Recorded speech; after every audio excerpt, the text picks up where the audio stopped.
नमस्कार, मी पूजास किचनमध्ये तुमचं स्वागत करत आहे। माझी आजची रेसिपी आहे ओला जवळा। हा मी जवळा धुवून त्याचं पाणी काढलेलं आहे। तसंच अर्धी वाटी कैरी कापून घेतली। टोमॅटो एक घेतलेला आहे कापून। कोथिंबीर सजवण्यासाठी घेतलं आहे। मिरची 4 घेतलेले आहे। तिखट मिरची घेतली आहे। 4-5 कढीपत्ता घेतले। तसंच कांदे 2 कांदे घेतले मोठे, ते कापून घेतले आहे। कोकमाचे 4-5 तुकडे घेतले। हळद घेतले 2 चमच। मीठ चवीनुसार टाकायचं आपल्याला। मसाला 2 चमच। आता आपण रेसिपीला सुरुवात करूया। गरम करायचं कढई, त्याच्यामध्ये 4 चमच तेल टाकायचं।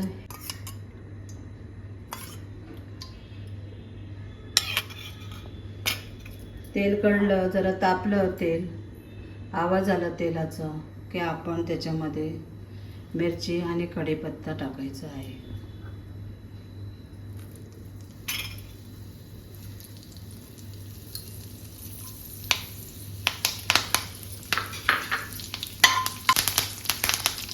ते आपण लगेच मिरची टाकायची त्याच्यामध्ये आणि ती चांगली परतून घ्यायची, लालसर करायची थोडीशी।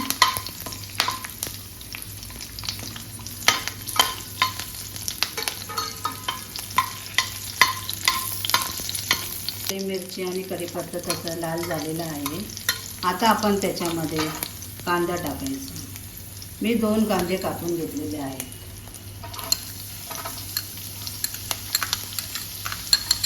तुम्हाला जर अजून कांदा टाकायचा असेल तर टाकू शकता।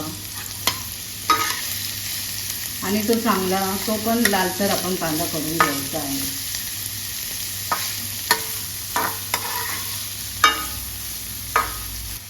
कांद्यामध्ये आपण थोडंसं मीठ टाकूया, त्याचं कारण की तो कांदा लवकर लालसर होईल।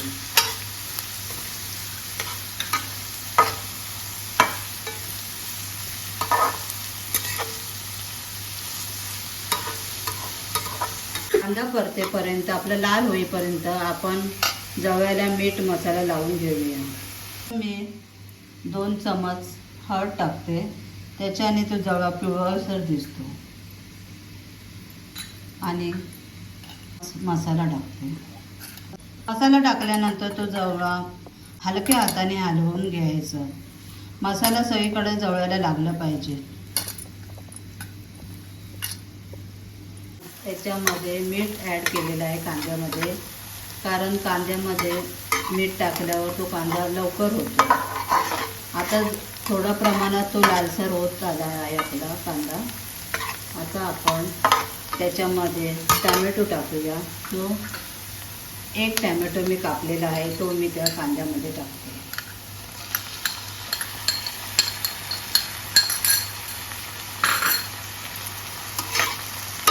तो चांगला हलवून घ्यायचा कांद्यामध्ये।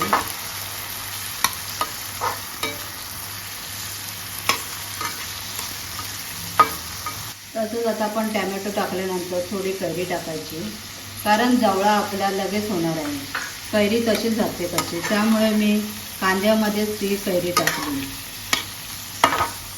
ती कैरी आपण व्यवस्थित करून घ्यायची आहे। कैरी आता आपले चांगल्या प्रकारे शिजलेली आहे। त्याच्यामध्ये मी कोकमाचे 4 पाकळी टाकते, त्या हलवते थोड्या वेळासाठी। आता आपण त्याच्यामध्ये जवळा टाकून घेऊया आणि गॅस बारीक करायची, कारण करपायला नको।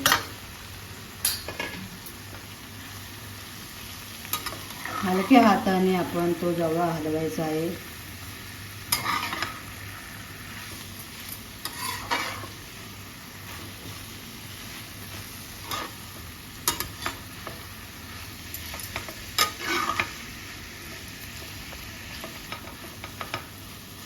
आता थोड्या वेळासाठी आपण झाकण ठेवूया। आपण हा झाकण काढूया आणि जवळा झालाय काय बघूया। हा जवळा झालेला आहे आपला. आता आपण त्याच्यामध्ये मी कोथिंबीर टाकते.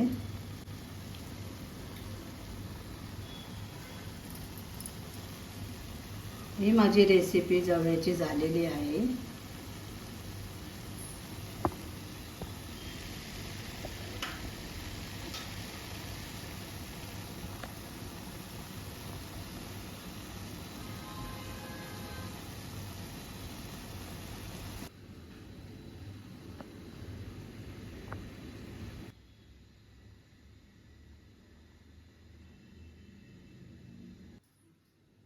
ही जवळ्याची रेसिपी तुम्हाला आवडली असेल तर या व्हिडिओला लाईक, शेअर आणि कमेंट करा आणि माझ्या चॅनलला सबस्क्राईब करा. नमस्कार.